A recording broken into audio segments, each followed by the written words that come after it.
I come from a poor background, yet I'm being passionately pursued by London's most eligible bachelor. After we got together, I discovered he had been live-streaming his pursuit of me online for his own amusement. Next, he planned to live-stream our first night together for his wealthy friends. Instead of getting angry, I agreed willingly. That evening, standing in front of a hidden camera, I pretended to be drunk and said to him, "I have an even prettier side. Would you like to see it?" Edward. Edward wasn't him. It was his best mate. Ding. This novel reminds you to click the subscribe button in the bottom right corner to read the complete novel. A week after I started dating Cedric Sutton, my friend suddenly sent me a post. "Olivia, doesn't this sound just like you?" The post was titled, "Ice Queen Not So Cool After All." The blogger was a guy who made a bet with his mates about how quickly he could win over the campus beauty. He live-streamed the entire pursuit process. On the first day he said, "To be honest, I'm not interested in girls like her at all. Ice Queen just means she's not exciting enough. If it weren't for winning the bet, I wouldn't bother with her." On the 10th day, she messaged me first, "Ha. Some Ice Queen she is. Not so special after all." On the 30th day, confession successful. Easy win. Seeing her touched expression, I almost couldn't hold back my laughter. The accompanying photo showed a pair of clasped hands. I knew those hands all too well. Even the mole on the knuckle was identical to mine. I was certain this was posted by Cedric. At the end of the post, a follower egged him on. "Winning her over is nothing. Let's see if you can score a home run." Cedric confidently replied, "Just wait and see." Cedric Sutton is known as the rich kid at our university. With his wealth, he's had a string of girlfriends, but I'd never had any connection with him. A month ago, he suddenly started pursuing me with great fanfare. Everyone said that young Mr. Sutton was serious this time. I was also deceived by his pretense of deep affection. In all this, my roommate Grace Brooke played no small part. Just like now, Grace returned to our dorm. Seeing me, she immediately put on a meaningful smile. "Olivia, why didn't you agree to go out with Cedric tomorrow?" "I'm busy." "Oh come on, what could be more important than your boyfriend?" She sidled up to me eagerly saying, "Cedric likes you so much. You should be more enthusiastic, otherwise I'll start feeling sorry for him." "Feeling sorry? Why don't you date him then?" Grace was taken aback by my retort. "Don't think I don't know she's in cahoots with Cedric. I just saw Grace's ID on the post. Grace, pursuing her so seriously, I'm getting jealous." "Cedric, it's just for fun." "Grace, if you dated me, where would that leave her?" "Cedric, ha, we're all mates. What are you on about?"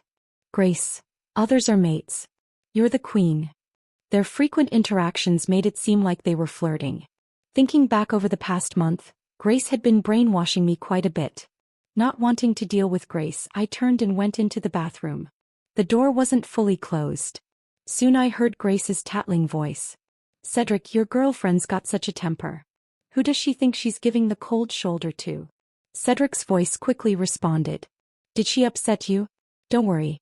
Once I dump her, I'll definitely get back at her for you." I knew Cedric had a small clique. It was a group of wealthy, fun-loving heirs and heiresses. Grace was the only girl among them. Every night they would play games together online. Cedric had never invited me to join, but I knew their online room number. That night I pretended to be asleep, hiding under my duvet while secretly entering their chat room. The chatter inside was lively. Someone asked, "Cedric, now that you've got her, what's your next move?" "I'll dump her when I get the chance," Cedric's lazy voice came through. "But Olivia York is quite pretty. Are you sure you want to let her go? Her family is dirt poor. I'm not interested in charity cases. Pretty should be enough. It's not like your family lacks money. You don't understand. Social standing is still very important." Grace suddenly chimed in. To avoid me overhearing, she hid behind her curtains, her voice barely audible. "Isn't that right, Edward?" The room fell silent. It seemed they were all waiting for his verdict. "It is important." A remarkably pleasant voice responded. It sent shivers down my spine. Grace exclaimed happily, "So, Edward, does that mean you wouldn't go for a girl like Olivia?" After a brief pause, Edward replied disinterestedly, "Probably not. I'd heard of Edward Lewis before. He's different from the typical rich kids. His family isn't just wealthy, they're powerful too. The clique, though arrogant, shows a certain respect for Edward. except for Cedric. Those two have always been at odds. Edward rarely speaks. After a short while he excused himself, claiming to be tired, and logged off early. As soon as he left, Cedric let out an annoyed, "Bloody hell." He could have said earlier. "What do you mean?" Just because he said Olivia was decent looking, I went and pursued her out of spite. So Edward was the catalyst. The lads in the room burst into laughter. "You're still holding a grudge? A year ago the girl you fancied only had eyes for Ed, and you're still bitter about it. How can I not be when he stole the girl I liked? It's not Ed's fault though." Cedric clicked his tongue. "Whatever. I've already made my move. Might as well see it through." The others egged him on. "Olivia seems like she'd be rather dull in bed, don't you think? I reckon Olivia won't even sleep with you. Doubting my charm, are you?" Cedric smirked condescendingly. "She's head over heels for me now. Just wait. When I score I'll live stream it for you lot." After hearing that I left the room. "How interesting." With a smirk I sent Cedric a message. "Darling, I've changed my mind. Tomorrow I want to go out with you." Cedric and his friends were planning a trip to the seaside. I changed my mind at the last minute and decided to join them. As we were about to leave, Grace looked visibly annoyed. "I thought you said you had something important to do." Well, I reconsidered. "You're right. What could be more important than spending time with my boyfriend?" My words clearly pleased Cedric. The others started teasing us, except for Edward. He was tall and stood at the back, not saying much and showing little interest in the group's chatter. We rented a villa by the sea and started playing games and drinking. At first Cedric was attentive to me, his girlfriend. But as the night went on and everyone got more tipsy, he dropped the act. Cedric drew a dare in the game. He had to kiss someone of the opposite sex with only a tissue between their lips. Without hesitation he chose Grace. Grace glanced at me and said, "It's just a game, Olivia. You don't mind, do you?" Cedric added, "Don't worry. If there was something between us you wouldn't even be in the picture." I forced a smile. "Go ahead. Have fun." The tissue was as thin as a butterfly's wing. Their lips practically touched in the dim light. Edward glanced at me. He didn't say anything. Soon it was my turn. My dare was to send a compromising photo to one of the men present, who then had to describe it to the group without showing it. Cedric was already reaching for his phone, but I looked around the room and pointed at Edward. "I'll send it to him," I said. The atmosphere suddenly became tense. Cedric sobered up instantly. "Who are you sending that to?" "Edward Lewis," I replied. "Olivia, are you drunk?" "I'm your boyfriend," Cedric exclaimed. I said, "It's just a game. You don't mind, do you?" Cedric's rowdy mates, always eager for drama, started egging us on. "Go on, this is brilliant. It's no fun if you send it to your boyfriend." "What are you afraid of, Cedric?" Cedric could only watch with a sour expression as I added Edward as a friend and sent the picture. Everyone was observing Edward's expression, trying to gauge how provocative the photo might be. Edward, however, kept his eyes lowered, showing no reaction. Someone grew impatient. "Come on, Ed, describe it." "It's a report card," Edward said flatly. "A report card? Showing a grade of C in GCC chemistry. Is that all?" There was a collective groan of disappointment. Only Cedric breathed a sigh of relief. But what they didn't know was that I had actually sent Edward 2 pictures. One was the report card, the other was a photo of me in a thin nightgown. In the second photo, I was standing by the window in a translucent nightgown, with soft lighting outlining my silhouette. My expression was calm but carried a subtle challenge. I had written a short note alongside it. "Do you want to see the real me, Edward?" He never replied. But when I looked up, I saw him glance at me. His expression remained unreadable, calm, distant, cold. I wasn't discouraged. This was just the beginning. That night, everyone drank a lot. Cedric tried to get me alone several times, but I played coy, brushing him off with giggles and vague excuses. Eventually he got frustrated and left the group to sulk by the fire pit. I slipped out of the villa after midnight, walking along the beach barefoot. The moonlight reflected off the waves in long silver trails. I heard footsteps behind me and didn't need to turn around to know who it was. Edward stopped beside me without saying anything. For a while we just listened to the waves. Then I said quietly, "Do you always keep secrets for others, Edward?" He didn't answer right away. Finally he said, "Some secrets aren't worth revealing." Like Cedric's live stream? I turned to look at him. You knew, didn't you? A muscle twitched in his jaw. That was all the confirmation I needed. Why didn't you say anything? I asked. Because you didn't need me to, he said. You already knew. That answer amused me. You think I'm that clever? I think you're dangerous, he said, then added, and smarter than all of them combined. I took a step closer. Then why not join me? He looked down at me, eyes steady. Join you in what? In making sure they never forget what it means to play with the wrong girl. A long silence stretched between us. Finally, he gave a slight nod. All right. The next morning, I was all smiles at breakfast, acting as if nothing had happened. Cedric, on the other hand, was hungover and irritable, barely speaking to anyone. Grace was overly chirpy, clearly thinking she was winning. But things were just starting to shift. Over the next few days, I started feeding Cedric tiny seeds of insecurity. I began talking more to Edward, laughing at his rare jokes, lingering a second longer than necessary when our hands brushed. Grace noticed first. She cornered me in the bathroom. What are you doing with Edward? I blinked at her innocently. What do you mean? Don't play dumb. You're flirting with him. I leaned in slightly, lowering my voice. And what if I am? He stared at me, caught off guard. You're with Cedric. Am I? I smiled.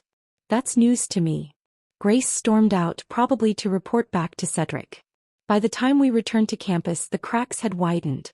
Cedric was growing possessive. Grace was becoming openly hostile, and Edward remained coolly detached from it all. But I could tell he was watching everything. One night, Cedric asked to meet in private. I agreed, curious to see how far he'd go. He was pacing when I arrived. What's going on between you and Edward? Nothing, I said smoothly. Do you want there to be? He froze. You're mine. I laughed. I was never yours, Cedric. You made sure of that the moment you decided to humiliate me online. His face turned red. How do you? Oh please, I cut him off. Did you really think I wouldn't find out? He reached for my arm, but I stepped back. Don't touch me. You think you're smart, but you're just bitter. No one will believe you. I smiled, slow and dangerous. They don't have to believe me. They'll see it for themselves. He paled. Check your phone, I said. He pulled it out and unlocked it. A video began playing. The one he thought had been private. The one where he and his friends laughed about the live stream, the bet, the plan. His hands started shaking. How did you? Grace isn't as loyal as she seems, I whispered. Turns out she likes being the queen more than being the pawn. Cedric's world began to crumble in real time. I turned to leave. Just before I stepped out the door, I said, next time you make someone a game, make sure she's not better at playing than you. The happier I felt. Because of this, I didn't notice that someone had been watching me the whole time. What are you smiling about? Edward's voice suddenly rang out. My smile froze.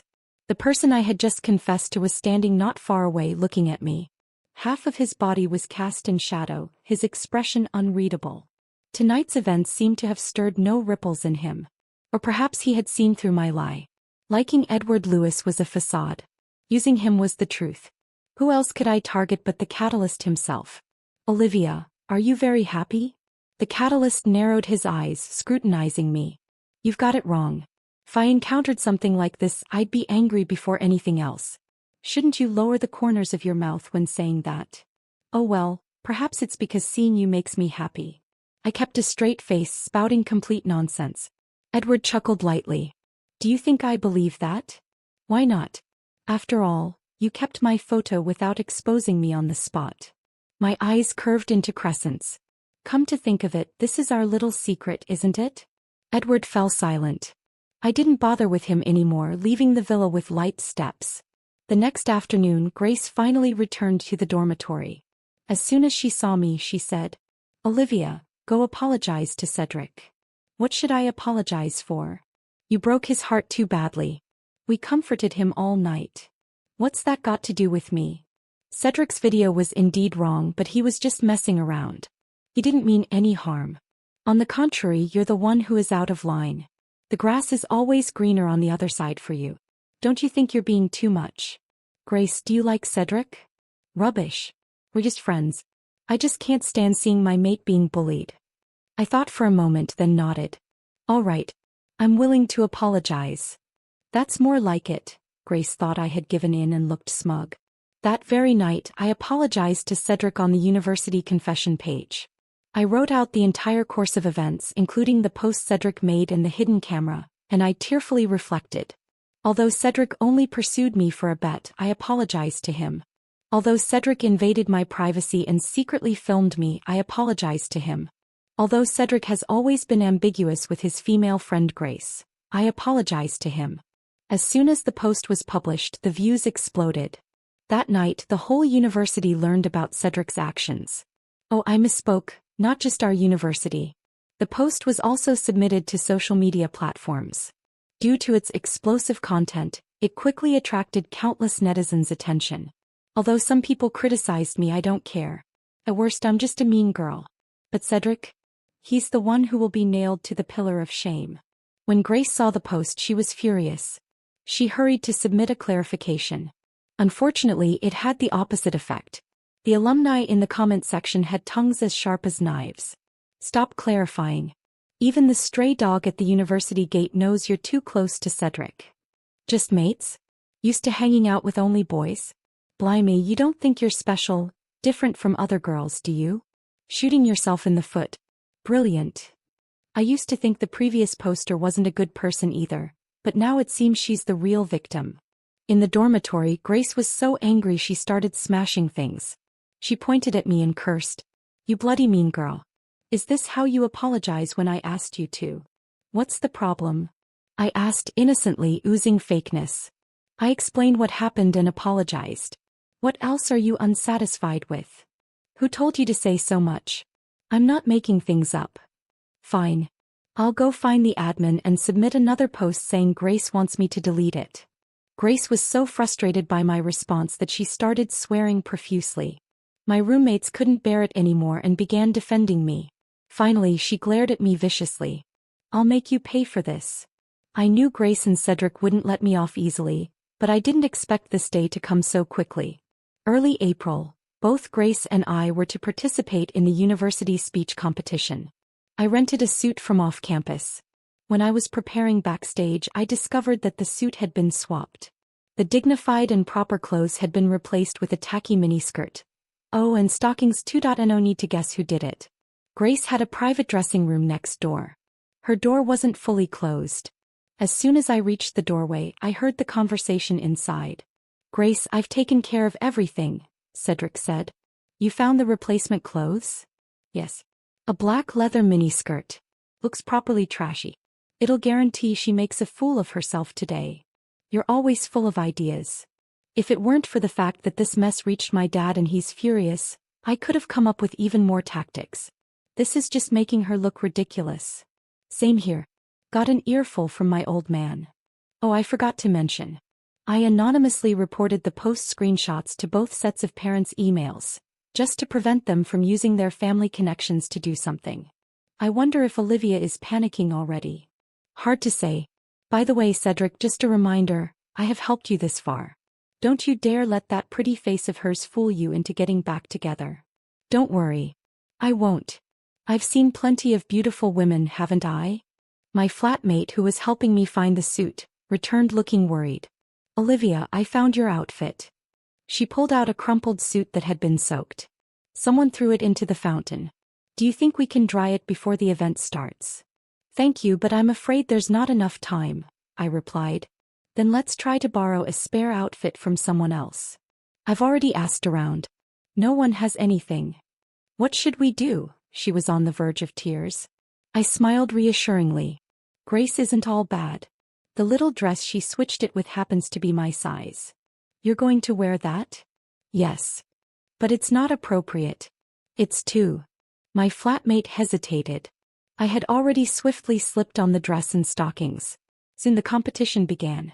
Grace glided onto the stage in her sparkling gown, looking like a fairy tale princess. Cedric took many photos of her from below. Then it was my turn. Under their expectant gazes, I walked up calmly, leather mini skirt, black stockings, high heels, but I held my back straight and my gaze steady. The moment I appeared, Cedric's expression froze. Just like that night when I first walked out of the bathroom. He looked up, his eyes full of amazement. I raised the microphone and said, "Today's theme is about women.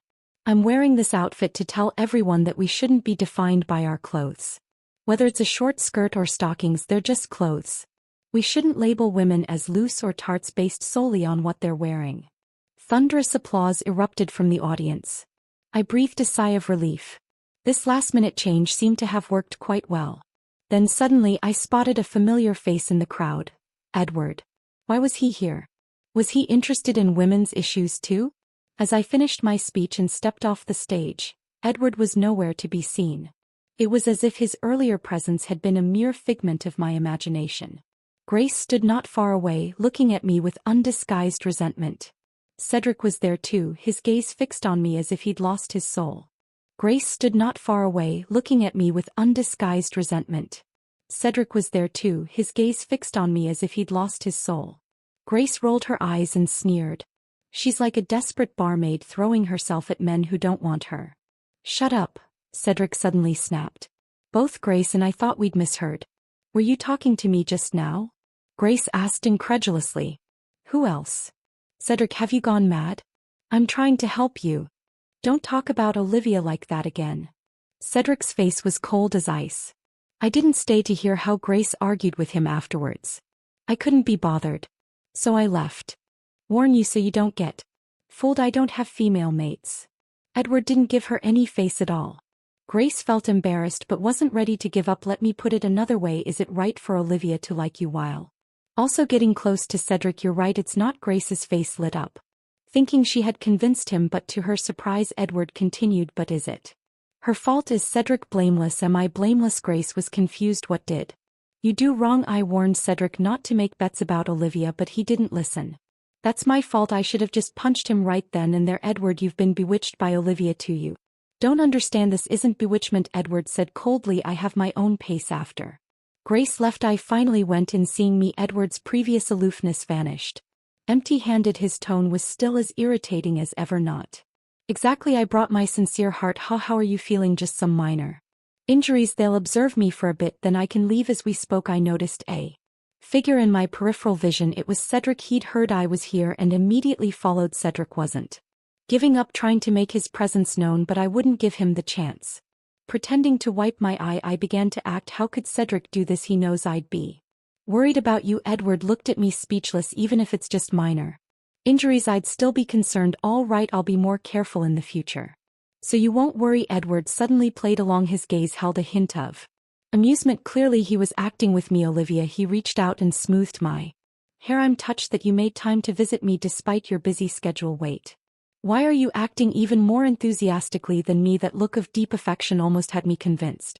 "By the way, I think Cedric is in the next room. Don't you want to check on him?" Not interested. My tone was cold. "Even if he died here, it would have nothing to do with me." Outside the door, Cedric nearly collapsed. Edward seemed to think this wasn't enough. He leaned in slightly, moving closer to my ear. "To an outsider, this would appear to be an intimate gesture, but only I knew." He lowered his voice and said, "If you want to use me to put Cedric in his place, why not make it real?" I narrowed my eyes. "What counts as real? For example, try dating me. Can I have a taste test?" "Sure, full refund if you're not satisfied." That reassured me.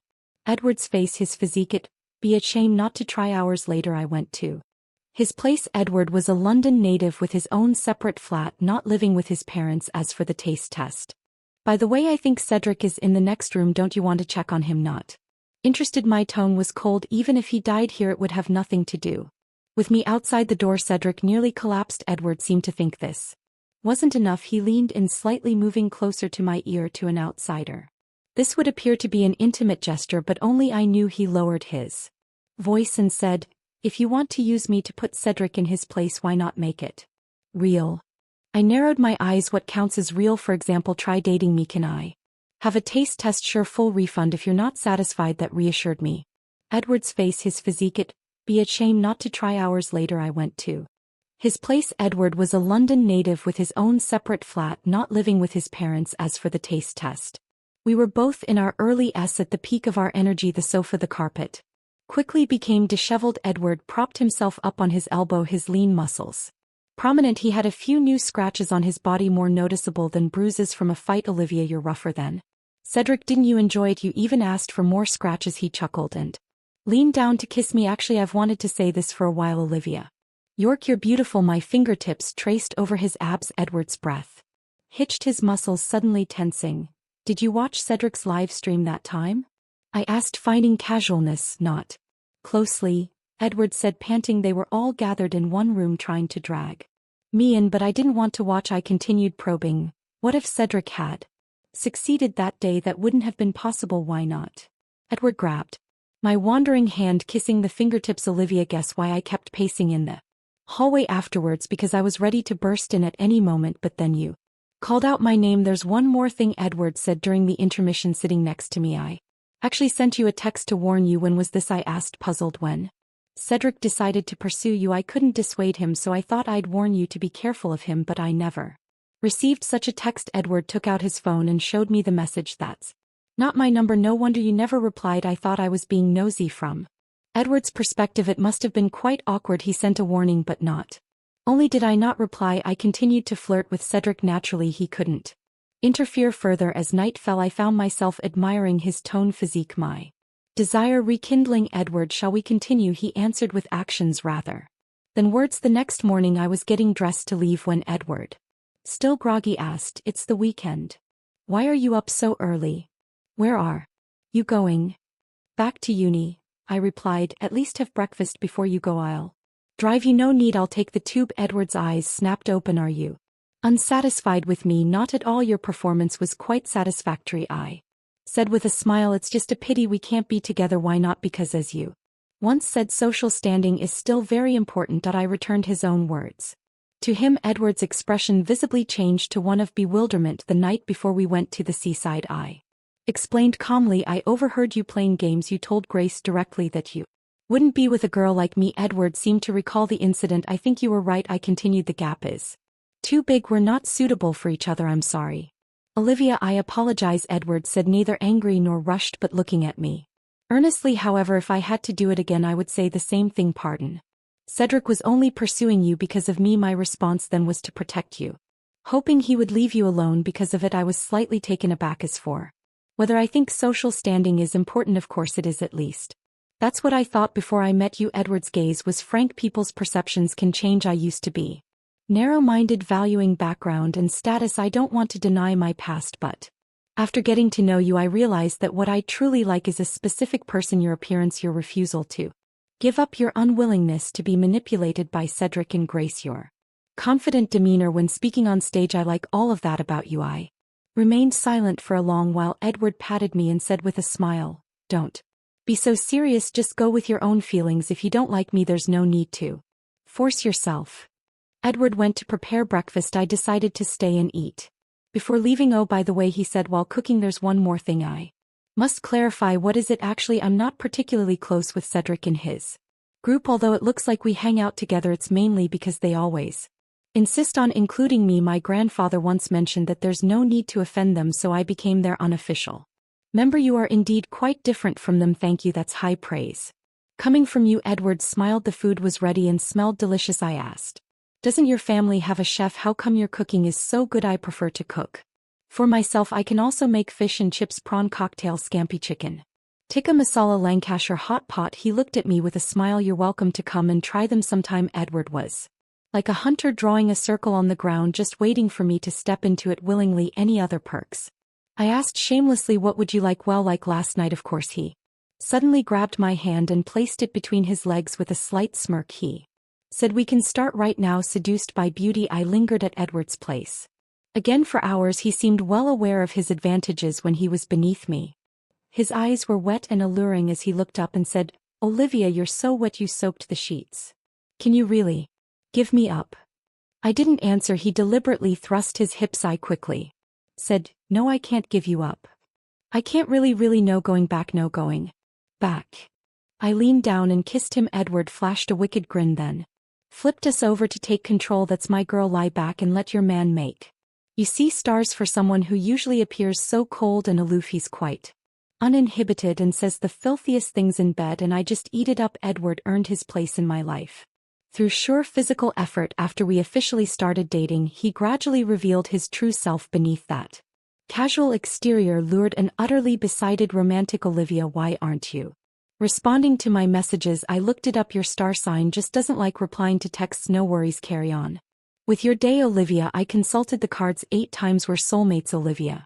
Lost signal coming over tonight. I replied instantly yes as graduation approached. My life became increasingly hectic. I had to write my dissertation, do an internship, and still make time for dates with Edward. Gradually Cedric and Grace faded from my world. At first Cedric still pestered me relentlessly, but later, after Edward had some words with him, he stopped coming around. After that, I heard Cedric's father had been arrested for some crime. He never showed up at university again. On graduation day, I did see Grace. She looked haggard, her whole demeanor dull and lifeless. A complete transformation from before. Classmates whispered I heard her family went bankrupt. What weren't they loaded?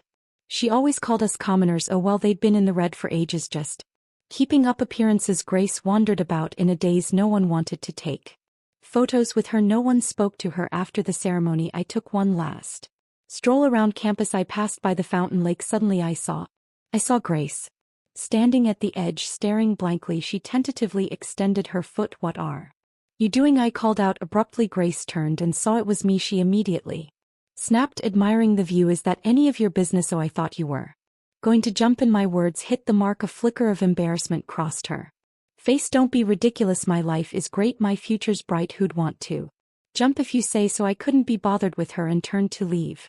Hey wait, aren't you here to laugh at me? Are you mental? After today we're not even classmates anymore. Why would I bother laughing at a stranger? Grace bit her lip. By the way, one more thing. I looked at her even before. I never thought about getting revenge on you. Why not? I'm busy. I have to study. Join activities. Even playing games or watching telly is a better use of time than wasting it on you. Grace was taken aback. She thought of herself. Hadn't she wasted her 4 good years on a bunch of fake friends? Now that her family was in trouble, they all avoided her. They even turned on her, spreading rumors that she was the other woman who ruined Cedric's relationship, and now she was about to jump in the lake. Grace suddenly came to her senses. After my interruption, she lost the will to jump. Even in summer the lake would be cold. She silently crouched down, covering her face. She broke into sobs. Everything today was the consequence of her own actions. Edward did something no one expected. He posted our daily love life online. Someone with a keen eye noticed. Isn't this the cold beauty who made that live streaming bet? That post was deleted by the original poster and the account was deactivated. I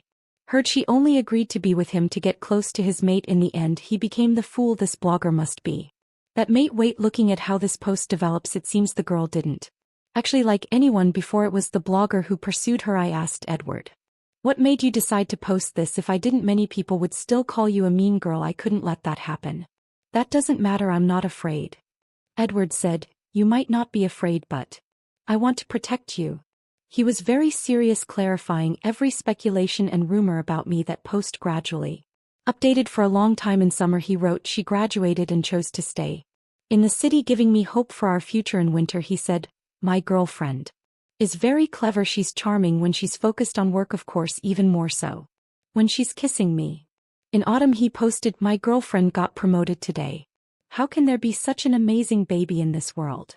Later he wrote, as expected, my family loves her. Thankfully her family doesn't dislike me either. At the very end he said, this is our 5th year together. She said yes to my proposal. I'm